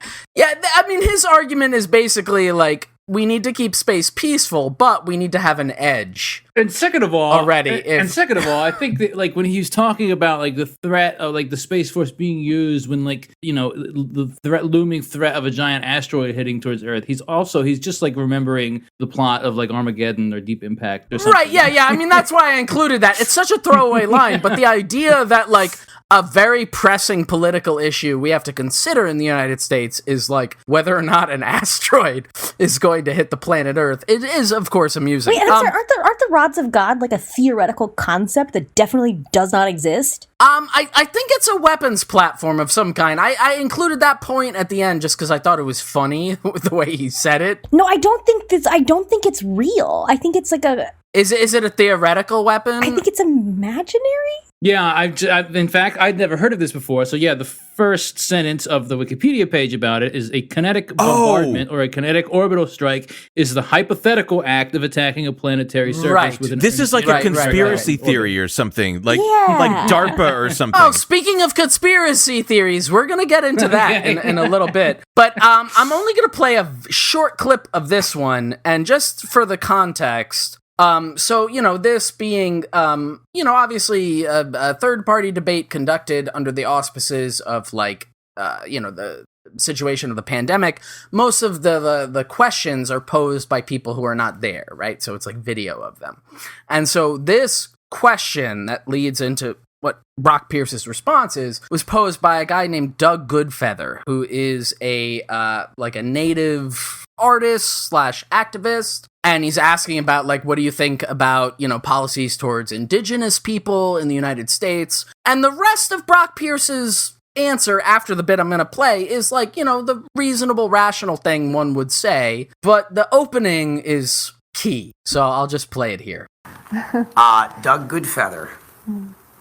Thank you. My Lakota name is Wakia. I've been through naming ceremonies. And as part of my campaign trail, I've been at Standing Rock, presenting to the Tribal Council. Okay, so again, just gonna cut it off. Oh my god! I looked it up. All right. I was trying to find if does Brock Pierce have native ancestry, or is he claiming that? And the answer is no. But in March of 2020, he had a naming ceremony with I guess some members of the Lakota tribe, and so since then he has styled himself in that manner. He just claims that he presents himself as having strong tribal to the ties listener, or like at what have least you. 3 of 4 of us are just holding our heads in our hands. Right. No, Yes. this is just shocking. This is literally like just on the last episode we talked about L. Ron Hubbard. One of his like fucking lies about his childhood that he used to puff himself up was like having like a blood brother, going through a blood brother ceremony with like a Native American tribe or something. Yes. And again, like, this is a weird affect of like rich white people to like pretend that you have some connection to the indigenous people. It's mostly a southern thing. Or, like every white southerner claims to have a Cherokee great grandma. It's a big biker. It's a big biker thing too. Right. Yeah. And so, and the best I could cobble together, especially with the information you guys gave me, it's some weird drug culture, new age thing. It's gotta be like a Bailey. To be like, I take a bunch of psilocybin and peyote, and therefore I feel connected with the earth, and so I'm gonna use my money to like get them to officially. You can invent a fake religion and not just leave those people alone. Yes. You could kiss that old man's feet without dragging anybody else into it. Speaking of leaving people alone, this next question is one. Now we're at the 2-hour mark, and this is really where I just started to lose my mind. At this point, this question is about the humanitarian crisis in Yemen. Oh boy. So in response to the idea of talking about Yemen, and then Brock takes us to a kind of more generalized idea of like the refugee crisis. How could the blockchain fix that? Well, listen, and again here, the turn is really crucial. So here he's talking about, I think the thing he says right before this is he's talking about, and again in a sort of like general anti-war, anti-empire, libertarian thing, it was like, we need to make sure that like these crises don't happen beforehand, right? Like basically like we need to not be intervening in the Middle East or whatever to ensure that this doesn't happen. And then this is how it follows. The refugee trend that is going to continue to increase throughout the world. How do we make things easier for refugees to get the aid, the support that they need, or to move to places where opportunities might exist for them? At a time where, if you look at potential environmental data,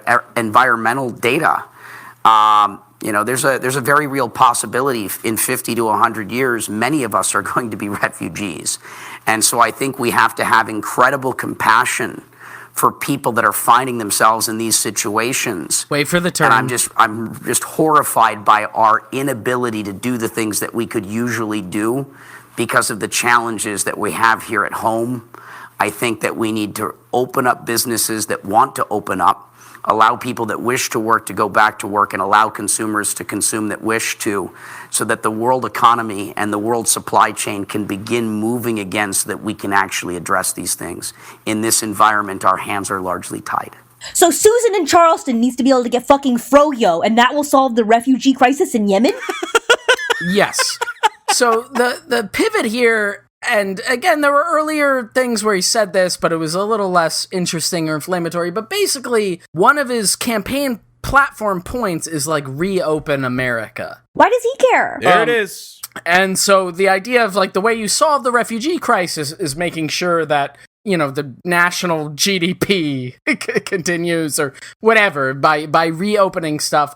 There was one point in an earlier question where it was about education, and he went on this whole thing about like charter schools and like kids not knowing what they should, and how schools are really indoctrination factories.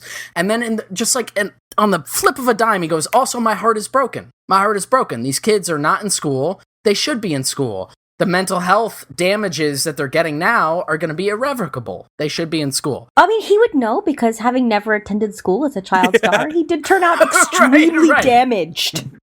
So that leads me to the final clip of this that I'm going to play. and again, this was like October 2020. It was a couple of months ago. This is about like the prospect of a COVID vaccine. And here we go. I am strongly opposed to mandatory vaccines, meaning where you don't have a choice, where the government can choose to inject things into your muscles or bloodstream without your consent. I am strongly opposed to mandatory. I'm not an anti-vaxxer. I think that there are vaccines that may be very good for you, considering, what that issue might be. I will not be taking a COVID vaccine. No chance that I will be taking a vaccine that has not been sufficiently tested. Here it comes. Because I'm not really at risk. And I would advise some people to seriously consider it if you are at risk. As someone that is a very, very low risk, I will not be taking it. It has not been sufficiently tested. Scientific method has not been applied. A lot of it is being done with gene editing technology, RNA, meaning once you've received it, depending upon the vaccine, you are permanently a genetically modified human. These are kind of serious things that you want to take into consideration before you accept something new. So taking the vaccine turns you into a mutant. Brain. Look, I'm not anti-vax. I'm just saying it's going to turn your grandmother into a mutant. You don't do your own homework. I don't know. I'm not going to tell you what to do. I'm just saying you're going to turn into a mutant. Just saying. Yeah. Bad takes here. Did I have? Oh no, I just had cabbage. Yeah, I'll play it for a second, and you can get the sense of where I was coming from. It's because I have a cabbage for a head, isn't it? To me, that's just how he sounds. I'm Brock Pierce. I'm not gonna take the vaccine. Anyway, he ends that particular debate. In the opening statement, he quotes V for Vendetta. In the final statement, he quotes both MLK and Nelson Mandela, and he says at one point, "I have a dream to heal what feels like the divided states of America right now so that we can be these United States of America again." Somebody give this man a fucking swirly. Yes. Please shove him in a locker. Somebody needs to. So anyway, in terms of the other things, so after he did this debate, as was expressed in the Johnny Tobacco clip, his main goal with this was not to actually try to win this time, but to create a sustained independent third party that he could run in 2022. He tried to have like a national convention that same month in Wyoming. And he invited Kanye to like debate him at that time, and I don't think Kanye ever responded. And it's like a kind of like a attention grabbing stunty kind of thing. At the end of the day, he came in 9th in the presidential election. If that would shock you, he got 49,700 votes. So distressing. From who? The next two above him was Don Blankenship, who won 60,000 votes, and then Kanye West with about 70,000 votes, to give you a sense of what he was trying to do. A little factoid, he was the first person to have gotten a vote through a blockchain technology app. Yes. Votes. I would go into the details of that, but who cares? In terms of the motivation, again, in terms of thinking about like what his actual politics are beyond this like weird stunty stuff or this pretense to being a centrist, really quick, I just want to read these two paragraphs from this one article from Fast Company from last year in the middle of that, and I quote, "Pierce's promise for something new may ring hollow after analyzing his political contributions. According to the Federal Election Commission, Pierce has contributed $102,635 to Republican candidates, including Trump, John McCain, Marco Rubio, and Rick Perry, the RNC, and anti-abortion organization National Right to Life Committee. On the other side of the aisle, he's donated just over $10,000 to Democratic causes and candidates, including 2018 congressional hopeful Brian Ford and liberal nonprofit Act Blue. Pierce explains that his financial support for Ford was related to his support for cryptocurrencies. And the donations he gave to Trump's campaign were to secure a meeting with Trump, U.S. Secretary of the Treasury Steven Mnuchin, and Donald Trump Jr. at hedge fund manager John Paulson's home. The purpose of the meeting was to advocate on behalf of Puerto Rico, where Pierce moved and relocated his business operations in 2018. Paulson has pumped more than $1 billion in real estate development into the island and said he was considering moving there too because, quote, it's the only place a U.S. citizen can go and literally avoid legally all their taxes. Pierce says that shortly after their meeting, the Trump administration announced nearly $13 billion in aid for the country. End quote. So again, in terms of like, what is the point of doing this? I think that, it's a tangled, set of motivations. I think on the one hand, he probably is genuine about trying to start a new party, and he probably will dump a bunch of money into a bunch of weird candidates. I really hope John Tobacco is one of them, to run in whatever 100+ races that he said. But on the other hand, it's like, proximity to power gives you certain abilities. That's why you give money to Trump. When he says, I'm doing it to advocate on behalf of Puerto Rico, what is the advocation going on there? Like Molly, you were so eloquently putting, right? Like what is his goal there? What is his purpose there? And it does seem the only ideological consistency I can see across a number of the things that I read about him and what I saw is one of his other plans was to move, we were joking before about the gold standard, but to move United States currency to like Bitcoin. Like that was one of his policy proposals, was like make the US dollar a cryptocurrency. We'll go to the metric system before that happens. Nice. And I will never learn what a kilogram is. Don't need it. Don't need it. I'm thinking maybe he just like, when he found out that as a resident of Puerto Rico, he can't vote for president, he just got really mad and wanted to find another way to participate. Again, if you have the money, why not? And I think, not to be too like big picture about it, but I do think what Trump blazed the trail for is not necessarily like a whole bunch of like successful non-politicians entering the race, but I do think it opened the eyes of a bunch of people who are either in media or in business to be like, oh, if I run, nothing can stick to me. Right? Because like Trump can run and he can get away with saying whatever awful things. Like nothing from his past came up. Like Chris, you were talking about like that weird stage interview where he was like, I definitely did not do any sex crimes. Yeah. Like right before he ran that, right? Like, there's nothing like, whereas in the past there was this idea like if you ran for president, you'd be in the public eye, people would be looking at you, stuff might happen to you, your business might be affected. Now I think that veil has lifted. So now like if you're a rich guy, like why not? Like, even if you have a 1 in a million shot, like, shit, man, I fucking bought Mega Millions tickets today. Like, why not? And this guy is just, like, allowed to go roam free? I mean, as far as I can tell, he's still on the path to, again, this year, start building this new independent party. Oh, another little funny tidbit, which the actual video of I won't show you because we're already running long, but among his notable people who endorsed him was Jesse Ventura. I know, very disappointing. I know, incredibly disappointing. I like him. It's the Minnesota connection. In the video I watched of him of like Jesse Ventura like announcing his support or whatever for Brock Pierce, the most of the video was him talking about like hating anti-maskers, and he was like in World War II, you would have done it for the good of the community. and now I'm so happy my mom and dad, who both served in World War II, aren't around now because Hitler would have won. That's really good. That's pretty good. That's really good.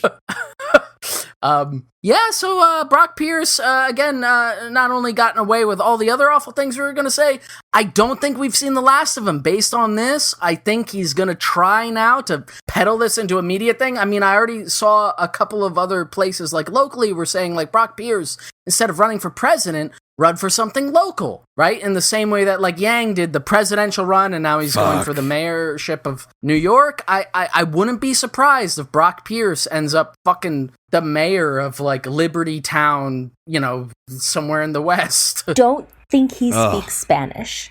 Of course not. This of course not. This is a great quote. Hold on, let me find it in here. Yeah, this is not about Brock Pierce, but it's about somebody who attended that Crypto Rico conference in 2018.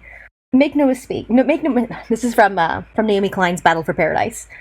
Make no mistake, the true religion here is tax avoidance. As one young crypto trader recently told his YouTube audience before moving to Puerto Rico in time to make the tax filing deadline, quote, I had to look it up on a map. He subsequently admitted to some culture shock upon learning that Puerto Ricans spoke Spanish, but instructed viewers thinking of following his lead to put a Google Translator app on your phone and you're good to go. I hate it so much, Molly. So at least he won't be mayor of San Juan because I do not think he speaks Spanish. I hate it so much. I'm so upset. Like I don't even know if I have the energy to like emote just how distressed I am by that. You know, you'd think starring in a movie alongside Sinbad would be enough for somebody. Why do you have to keep striving after that? Just let it ride. You're Gordon Bombay, baby. I really like that one bit in his announcement video where he's like, we learned how ducks move. I think that's like a meaningful line from the movie where they like do like ducks do or whatever. But that's a, you know, a kind of level of experience I want in the White House. I want somebody. I mean, I guess a lot of birds fly in a V formation because it's like aerodynamic. But when I think of Canadian geese, not really ducks. Yeah. So it doesn't really resonate with me. Can you do the Biden like they're ducks? Yeah. This is the close to the mic, Biden. Listen, doesn't matter if you're a duck. If you're a duck, you're a goose. True. Duck, duck, goose, you fly in a V. You fly in a V, and that's how you do it. That's how I've always done it. That's how Emilio Estevez taught us to do it. Apparently, also, I gotta mention, I did not realize this until I was looking at the Brock Pierce stuff. There's like a Mighty Ducks reboot coming out with Emilio Estevez in it.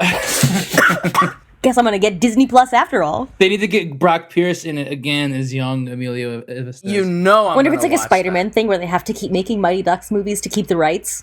You're trapped in an infinite loop of Mighty Ducks movies. Or it's a Mighty Ducks multiverse, and every previous joke. Mighty Duck comes into Air Bud shows up. There's nothing in the rules that says a dog can't be in this franchise. Wow. This has been fucking something, man. I just I've gone my whole life not thinking about this guy, and then all of a sudden here we are, totally occupied, totally rent free. It's just like a fucking madness rune. The deeper you go, the deeper it goes. Like some of the depositions I read about the weird Miami private investigator they hired when they thought David Geffen was trying to kill them and they fled the country in a private jet full of Louis Vuitton luggage. Like, I'm losing my mind. Allegedly. Well, I just want to leave you with one nice thing. Please. Again, from Naomi Klein's Battle for Paradise. This is about, this is the same month as that cryptocurrency conference. This was in March of 2018. She was traveling the island, and she's talking to a group running a farm in the mountains that was feeding people in the wake of the storm. We never closed the farm. We stayed here working, Cartagena said, cleaning up and doing the compost the way we could. Within days, students began crossing the mountains by foot to help out, carrying food home to their families. They planted flowers to try to lure back the bees. And I think, guys like Brock Pierce, they come and they destroy and they take and they strip mine and they're destroying the earth. I mean, the amount of electricity that it takes to make a computer do a math puzzle so you can have encrypted fake money. Maybe this year at Burning Man, he will overdose on peyote and we will find his bones in the desert. And one day there will be a free and independent Puerto Rico and they will not remember Brock Pierce. Interestingly, I didn't even make this connection until just now, but the rest of that clip where he like claims Lakota heritage or whatever, he talks about living in Puerto Rico gave him the understanding and knowledge of the conquistadors and like how awful the conquistadors That's you, were. bitch. He's the conquistador. And it was like so clearly like, yeah, that is you. You are Vasco da Gama, motherfucker. God will smite you inside of your 12,000 square foot 17th century monastery that you are turning into a boy playground. Yeah. The mighty sucks, am I right? Oh! That's right. He's finished, bro. Oh, I can't wait till he governs me. Okay. Oh, Molly, thank you for coming on and demoralizing all of us with this. This was bastard. great. I had a great time. Likewise. I'm looking him up on Twitter right now. Oh my God! Why didn't we think about that? He got fewer votes than he has Twitter followers. That's really funny. He got fewer votes than you have Twitter followers. Well, that's because I have more Twitter followers than he does. Oh man, I bet I could outdo Don Blankenship in an independent primary. I bet you're right. I'd vote for you. Simp Army. I want to debate Don Blankenship. Yeah, I want to. Whoa! Now I know it gets cut bleeped that. out on this Obviously, show. bleep that. Yeah, Bleep that. Jesus Christ! I was wondering, as a listener, if the bleeps are like they're just jokes and you're bleeping over nothing it's and it's real... just for effect. But it's crimes. Yeah, You're bleeping crimes. No, it's literal crimes. It's threats of crimes and great bodily harm. Yeah, I'm usually very specific. You're welcome to. intimately familiar with what the FBI does and does not consider an actionable threat, and I think you should. Yeah, bleep no, that we're. Yeah, but no, trust me. Yeah. We're gonna cut all of this, and we're gonna come back to Molly. Thank you so much for coming on. Oh man. Where can people find you? You can find me at Twitter. On Twitter at Socialist Dog Mom. And if I'd known I was going to be using that professionally, I would have picked something cooler.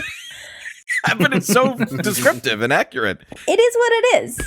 They're right here. They're asleep. It's past their bedtime. That's very sweet. Oh, there they are. Look at those. Get the guys. fuck out of here. That's some good. That's a good dog. Oh my God. Oh yeah, he's got his little pink sweater on. He's snoozing. That's exemplary dogs. Big fan. Delightful. Big fan. Yeah, Just so delightful. find me on Twitter. Look at some pictures of dogs. Right now, I'm doing a running thread where every day I post the best picture that the featured photos widget gives me that day. And it's always a dog. I think it's pretty good stuff. That's great. Oh God. Please, I'm just going to get blind drunk this weekend to try to forget about this guy. You can't forget Brock Pierce. Oh, Brock no. Pierce is eternal. No, I literally want to watch that 3-hour debate now. I really do. The highlights really are Don Blankenship. Yeah, no, that's why I want to watch. That's the main reason I want to watch it. Again, this was one of those like YouTube holes where like I started looking at it because of what we were studying, and then the second I was looking at it, I was like, let's just do another episode on Really Don Blankenship. Like, where it's just like top 10 Don Blankenship moments. All right, friends. Thank you again, Molly. Much appreciated. This is great. I can't wait to hear it. I know. God. I don't know what you're going to have to cut out. All right, folks. Till next time. Stay cool, everyone. Bye-bye. Good night. This is a technology, it's a computing language, and I can build an app on it. Is Bitcoin the currency of the future? Crypto gang, it's the game, big game, alt game, light game, cash game, blockchain. Whoa, I don't really ever buy stocks, man. No. Haters wanna say I'm in a bubble, man. No. Chew 'em up like bubble gum. No. Just made a meal with my pocket change. No. Wreck about to go and join the hodl gang. Hodl gang, hodl gang, hodl gang. Crypto gang, it's the game, big game, alt game, light game, cash game, blockchain. Whoa, I don't really ever buy stocks, man. No. Haters wanna say I'm in a bubble, man. No. Chew 'em up like bubble gum. No. Just made a meal with my pocket change. No. Wreck about to go and join the hodl gang. Hodl gang, hodl gang, hodl gang. Ethereum pays for my rent. Bitcoin pays for the vent. Litecoin pays for the jet. Bitcoin cash for the rest. Spent 30 racks on an ICO. What coin did you buy? I forgot, yo. Just got started last night, bro. And I'm already hooked like a pipe, though. Flipping a coin, making it grow, taking it slow, letting it go. Cash flow's growing, it's incredible to watch it flow. Stacking the cash, taking it home, making it fast. I'm on a roll. Little bit mo's all I ask for the bubble, though. Currently, learning about a new type of currency. Burning the dollar down like an emergency. Urgently, listen, my friends have been urging me. Coins have been surging, we're earning like surgency. We on a mission, man. Crypto maniac. Act like you don't really know about it. Stop that. Bitcoin blowing up like a bomb. Step back. Used to be a couple $100. Should've copped that. Blew up on a scene from the mind of a brainiac. Back in 2009, where the miners at. Silk Road, baby, it's gotta be anonymous. Satoshi blew up, now we on the map. Crypto gang, ether gang, big gang, alt gang, light gang, cash game, blockchain. Whoa, I don't really ever buy stocks, man. Haters wanna say I'm in a bubble, man. Chew 'em up like bubble gum. Just made a meal with my pocket change. Wreck about to go and join the huddle gang. Huddle gang, huddle gang, huddle gang. Everybody looking at me now and they're shocked now cause the price going down. Meanwhile, I'ma cop more at a discount with a smile cause I'm making money on the altcoins right now. I'ma double down like animal style sup now. People in the crowd, they watching me bubble up now. Open up a brand new Coinbase.